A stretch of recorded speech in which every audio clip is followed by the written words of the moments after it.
Gas স্টেশনে দাঁড়িয়ে গল্প করছিলেন ৩ কর্মী। ঠিক তখনই যেন ধেয়ে এলো সাক্ষাৎ যমদূত। প্রচণ্ড গতিতে একটি প্রাইভেট কার নিয়ন্ত্রণ হারিয়ে সরাসরি আঘাত আনল ফুয়েল পাম্পে।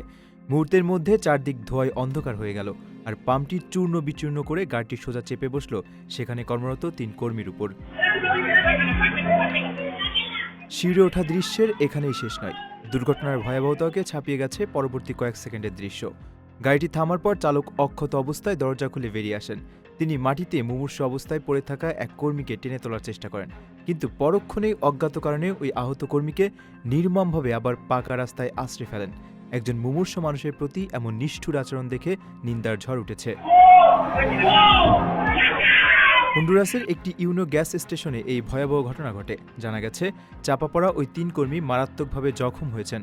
বর্তমানে তারা আশঙ্কাজনক অবস্থায় চিকিৎসাধীন। ঘটনার পরপরই উত্তেজিত জনতা ওই তরুণ চালককে আটকে রাখে এবং পরে তাকে পুলিশের হাতে সোপর্দ করে। ঠিক কী কারণে চালক গাড়িটির নিয়ন্ত্রণ হারিয়েছিলেন এবং কেনই বা তিনি আহত কর্মীর সঙ্গে এমন অদ্ভুত আচরণ করলেন তা খতিয়ে দেখতে তদন্ত শুরু হয়েছে। আপনার স্বপ্নগুলো আকাশ ছুবে প্রবাসীর হেলিকপ্টারের মাধ্যমে। বিয়ে, জন্মদিন অথবা যে কোনো বিশেষ প্রয়োজনে হেলিকপ্টার ভাড়া করতে যোগাযোগ করুন স্ক্রিনে দেয়া নাম্বারে। প্রবাসীর হেলিকপ্টার, নিরাপদ ও সাশ্রয়ী বাহনের বিশ্বস্ত নাম।